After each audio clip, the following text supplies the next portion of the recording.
Guys, today we will be reacting to some story. And, well, I already got a video. Let me just scroll up.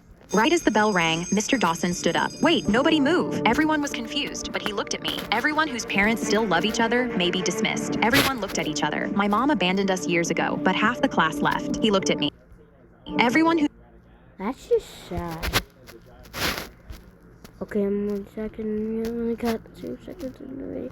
But anyway. saw their brother today can leave. I had a really bad feeling. He knew my little brother Ethan went missing a few weeks ago. It was just me and another boy. Everyone wearing black today can leave. Now I knew something was very wrong. Mr. Dawson, can I please leave? This isn't fair. I tried to stand up, but he stopped me and pulled out his phone. Yeah, she's here. Come inside and take her. I'll make sure nobody sees. My heart started beating. Mr. Dawson, what are you talking about? He stayed silent, getting something from his drawer. I knew this was my chance. So that second, I sprinted for the door. I grabbed the handle, but someone opened it from the other side. I yelled, please. Bro, if you're...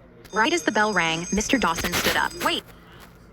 Everyone wearing black today can leave. Now I knew something was very wrong. Mr. Dawson, can I please leave? This isn't fair. I tried to stand up, but he stopped me and pulled out his phone. Yeah, she's here. Come inside and take her. I'll make sure nobody sees. My heart started beating. Mr. Dawson, what are you talking about? He stayed silent, getting something from his drawer. I knew this was my chance. So that second, I sprinted for the door. I grabbed the handle, but someone opened it from the other side. I yelled, please, my teacher is kidnapping me. But I saw who it was. My heart stopped. It was my mom. Mom, what are you doing here? She walked past me and hugged Mr. Dawson. Nice work, babe. Babe, Mom, why are you hugging Mr. Dawson? She didn't say anything and tried to grab my arm. Let go of me. She squeezed tighter, and suddenly, Mr. Dawson put a blindfold over my face. Ah, help! They pulled me outside, and I didn't know where I was. Mom, please! I heard a car door open, and they pushed me inside, but a second later, someone took my blindfold off. It was my little brother. Ethan, you're alive! I hugged him, but as I looked around and realized we were in the trunk of a car, Mom kidnapped me. She wouldn't let me leave. I knew.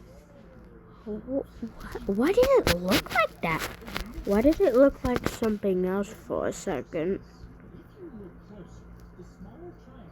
Okay, but anyway. Something was wrong. I started moving. What do we do? I started to panic, but then I remembered it. A Law by Mike video told me exactly what to do in this situation, so I started kicking the taillights. It popped off, and I stuck my hand out screaming, help me, someone please. I prayed someone would see, but we suddenly stopped. Someone walked to the back, and Mr. Dawson opened the trunk. Hey, don't you ever try that again? But then we heard sirens. His eyes went wide, and he suddenly pulled out a gun. Ethan and I gasped. Mr. Dawson climbed into the trunk with us, pointing it straight at me, but we heard the sirens right behind our car. We heard a cop talking to my mom. What's with the busted taillight? Oh, nothing. Don't worry. But he walked right up to it. Then he leaned closer to the opening. I knew this was my only chance. Help, please! Mr. Dawson pointed the gun at me just as the cop opened the trunk. I screamed and watched him pull the trigger. I was about to die. I heard a bang and grabbed my chest, but when I opened my eyes, I was fine. The cop shot at Mr. Dawson first, hitting him in the arm, and as they put him and my mom in W cop.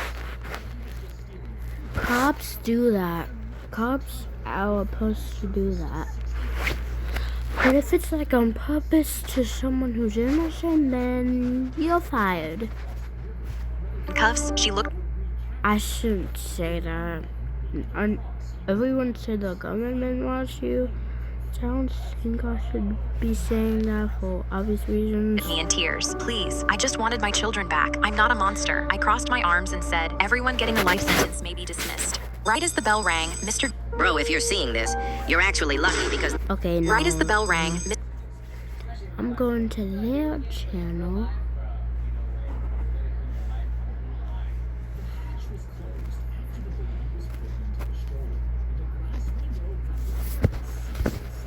My daughter came back from school and ran into my arms like she was scared. Mommy, something happened at school today. I froze and gave her my full attention. She continued.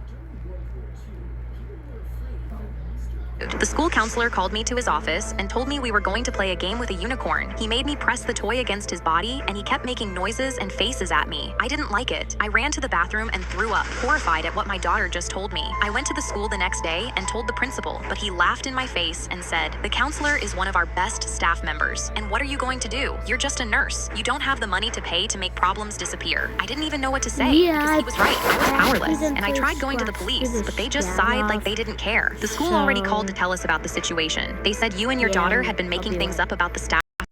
Okay guys, I'm back.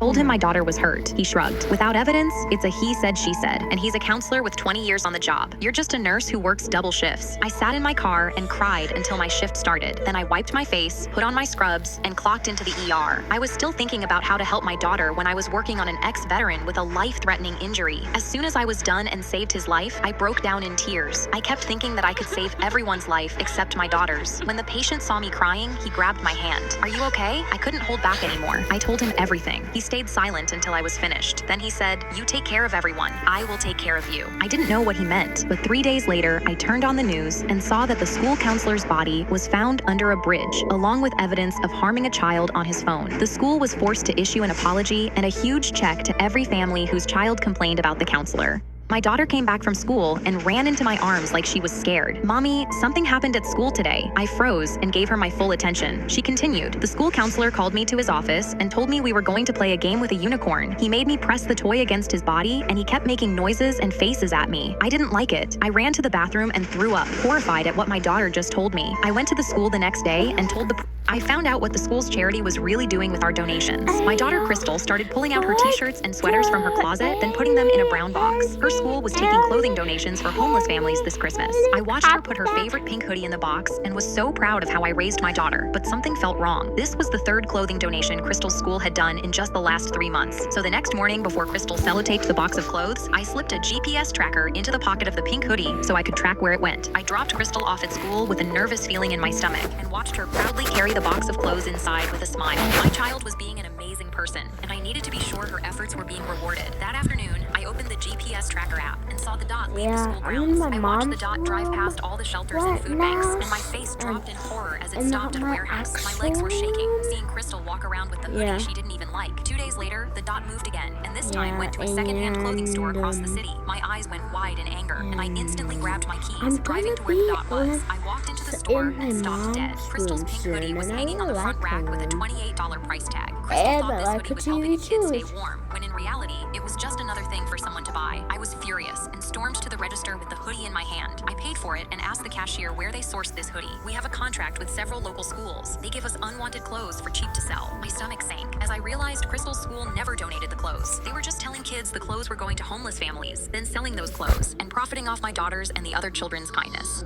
I found out what the school's charity was really doing with our donations. My daughter Crystal started pulling out her t-shirts and sweaters from her closet, then putting them in a brown box. Her school was taking clothing donations for homeless families this Christmas. I watched her put her favorite pink hoodie in the box and was so proud of how I raised my daughter, but something felt wrong. This was the third clothing donation Crystal's school had done in just the last 3 months. So the next morning, before Crystal sellotaped the box of clothes, I slipped a GPS tracker into the pocket of the pink hoodie so I could track where it went. I dropped Crystal off at school with a nervous feeling in my stomach and watched her proudly carry the box of clothes inside with a smile. My child was being an amazing person, and I needed to be sure her efforts were being rewarded. That afternoon, I was making out in the car with my boyfriend when my dad opened the door and yanked me out. "What do you think you're doing? Inside now!" I started walking to the front door while my dad screamed at Jesse. "I better never see your face around here again." Jesse apologized and drove off. I kept my head down and walked inside, knowing there was nothing I could do. My mom was at the front door with her hand out. "Phone, you're grounded, young lady." I handed my phone over to her and went straight to my room. Within minutes, my dad walked in and sat down next to me on the bed. He grabbed both of my hands and told me I was just 15. I was too young for a boyfriend, and he wouldn't allow me to see him again. I hugged him tight. "You're right, Dad." I lied, knowing there was nothing that would keep me from seeing Jesse. 2 weeks later, my parents volunteered me to babysit for their friends to keep my mind off boys. I read the twins a dragon book and had them asleep by 8:25. At 8:30, Jesse pulled up out front and I slipped out the side door and into his car. The Maloneys came home to a spotless kitchen and 2 sleeping kids. The next morning, my mom told me the Maloneys had been bragging about me at brunch. My dad squeezed the back of my neck. "We're proud of you, kiddo." The next week, I was in Jesse's car when headlights swept across the windshield. I dove into Jesse's lap. My phone buzzed on the dashboard. "Dad." "Hey, sweetie, everything okay?" I pressed myself flat against the door. "Yeah, just upstairs putting the boys down." "Proud of you, sweetie." His headlights pulled away. We started waiting until 9:15. By week 4, Jesse was parking around the corner. By week 5, the Maloneys came over with wine to tell my parents I was the best sitter they'd had. My mom cried a little. I felt awful.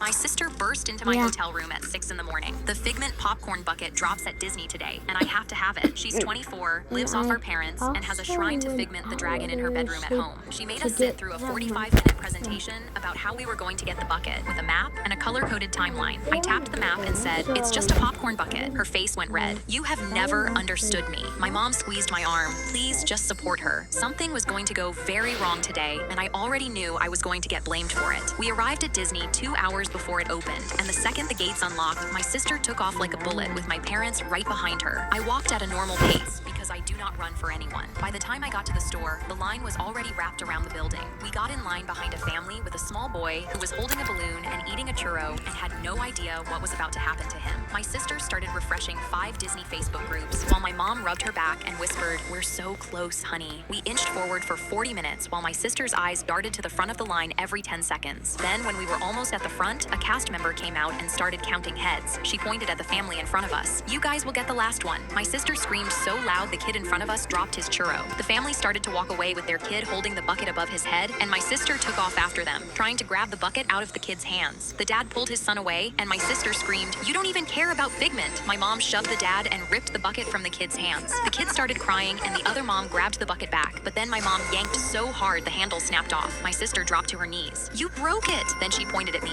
"This is your fault. If you had run, we would have been ahead of them." Security marched us out past hundreds of people filming on their phones and banned our entire family from every Disney park over a popcorn bucket. My sister burst into my hotel room at 6 in the morning. The Figment popcorn bucket drops at Disney today, and I have to have it. She's 24, lives off.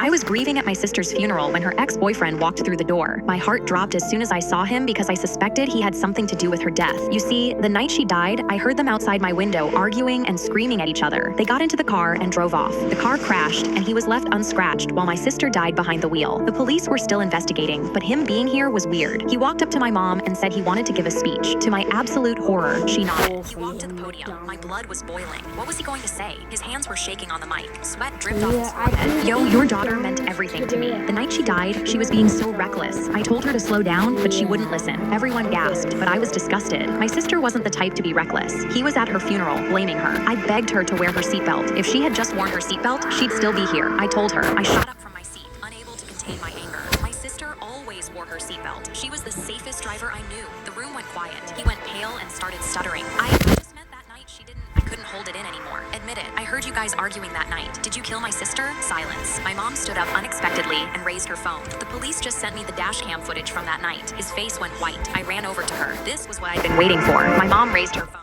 "Let's see what he really did to her." She pressed play. The whole room was listening. The video showed my sister driving. She was screaming, "I swear I'll crash this car right now. Don't make me do it." Her ex-boyfriend was crying. "Please don't do this. Slow down. You're being reckless." She gripped the wheel, looked at him, and turned left, straight into a tree. The footage cut out. My mom fell to her knees. My heart broke. He was telling the truth the whole time. I looked up and saw him bawling, crying. I told her. I begged her to stop. I realized he wasn't sweating out of guilt. He was reliving the worst night of his life. I was grieving at my sister. I saw my 2-year-old son crouch next to a massive fire ant mound at the edge of the playground and yelled, "Lucas, stay away from that. We don't eat bugs." He looked up at me, looked back at the ants, and started poking at them again. I started walking towards him, but then my phone buzzed and I glanced down for 10 seconds. When I looked up, a man in a gray hoodie had Lucas tucked under his arm and was walking fast toward the parking lot where a black SUV was waiting with the back door already open. I dropped my phone and ran, but I already knew I was not going to make it. I screamed, "Hey, stop, that's my son," as the man threw Lucas into the back seat, climbed in after him, and slammed the door. The SUV started pulling away, and I kept running, watching my son's face disappear through the tinted window. I was already imagining the worst when something extremely strange happened. The SUV slammed to a stop so hard the tires squealed against the pavement, then it started reversing wildly, swerving back toward the parking lot like the driver had lost control. The back door flew open while the vehicle was still moving, and the man threw my son out of the car and onto the grass. "Get them off me!" he was screaming, jumping out and slapping at his arms and neck. "They're in my pants!" Red welts were rising across his skin in real time as he ripped his shirt over his head. The driver was swerving in circles with one hand because the other was clawing at his own scalp. "They're in my hair. Get them out." The SUV clipped a parked minivan hard enough to set off the alarm. Then the guy in the hoodie dove back into the SUV, and it sped out of the lot with the back door still swinging open and both men howling in pain. I ran to Lucas and dropped to my knees and checked every inch of him. He was crying, but otherwise he was okay. He looked up at me completely baffled. "Mommy, the mean man didn't like my friends." His pockets were bulging and moving, and that's when I realized he had packed his pockets with fire ants like snacks was for later. Those men had gotten the surprise of their lives. Police found both men at the emergency room that night, being treated for 200 bites between them. Lucas had a few welts on his hands, but he was mostly just upset that I made him empty his pockets. I saw my 2-year-old son crouched next to a massive fire ant mound at the edge of the playground and yelled, "Lucas, stay away from that! We don't eat bugs!" He looked up at me. Just realized he is one of those kids that eat bugs. Maybe anything. And I used to be one of those kids that ate stuff from the stores without paying for it. Like this ice cream sandwich, like it was a little bit open, so I thought, oh, it's already open. I think I can eat. That means it's able to eat now. And like my mom got pissed off and apologized to the person who was scanning them so she can buy them. Because I used to think if it's open and it's food, it's time to eat it. Yeah. But anyways, don't arrest me. Looked back at the ants and started poking at them again. Yeah.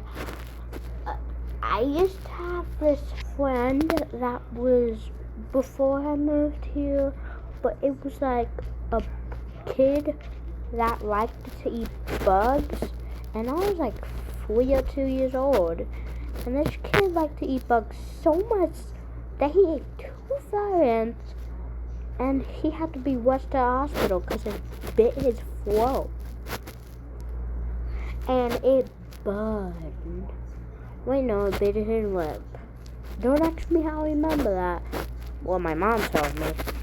Started walking towards him, but then my phone buzzed and I glanced down for 10 seconds. When I looked up, a man in a gray hoodie had Lucas tucked under his arm and was walking fast toward the parking lot where a black... I was at the cinema in an empty theater when a middle-aged man walked in and...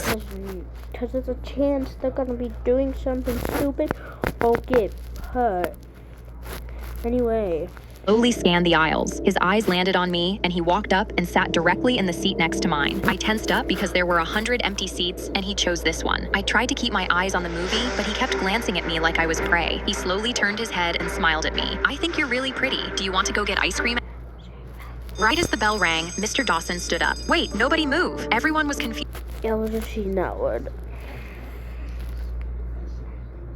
I bought my daughter Rachel a backstage pass to her favorite band's concert, and she was so happy she talked about it nonstop for months. But the day before the concert, I got a call from her school saying Rachel was suspended for bullying a girl named Patty. When Rachel came home, I told her she wasn't going to the concert unless she apologized to Patty. She rolled her eyes and sent Patty a text message saying, "I'm sorry. I wasn't fully satisfied, but let it go." However, the next evening at the concert venue, Rachel had her backstage pass around her neck, and right after she got her soda, she spotted Patty over at the popcorn counter. I told her to just walk away, but Rachel ran over to Patty and tapped her shoulder. "Look who's here. The loser actually got tickets. Where are you sitting? The nosebleeds." Patty instantly flinched and tried to pull away. I caught up to Rachel and grabbed her hand, but she pushed me off and screamed, "Mom, stop. Patty got me suspended. She's a loser, and she doesn't even have a backstage pass." She pulled out her phone and started recording Patty, saying, "Loser in the nosebleeds. I have the backstage pass, and you don't." Patty teared up and tried to cover her face, and that's when my daughter dumped her cup of soda all over Patty's head. The ice hit her face, and the sticky liquid ruined her outfit. I was appalled, and my daughter turned to me with a smug grin and said, "Okay, now I'm done. Let's go. I want to grab another soda before the show." She started walking away, and I stood there watching Patty crying and calling her mom to come pick her up. Suddenly, I grabbed my daughter's backstage pass from her neck. "Mom, what are you?" Her face went pale when she realized I was putting her pass around Patty's neck. Rachel ran up to me and screamed, "Mom, that's mine. This loser can't have it." But I replied, "Say sorry." Her face went red with anger. She apologized then and extended her arm. "There, I said sorry. Now give me the pass." That's when I realized she hadn't learned anything. I reached into my daughter's pocket and pulled out the $150 she'd saved up for the concert. I gave it to Patty and said, "Buy some merch and wear that." Her face lit up. I grabbed Rachel's hands and dragged her away as she screamed and cried because the girl she just bullied was walking backstage with her pass. I bought my daughter Rachel a backstage pass to her favorite band's concert, and she was so happy she talked about it nonstop for months. But the day before the concert, I got a call from her school saying Rachel was suspended for bullying a girl named Patty. When Rachel came home, I told her she wasn't going to the concert unless she apologized to Patty. She rolled her eyes and sent Patty a text message saying, "I'm sorry. I wasn't fully satisfied."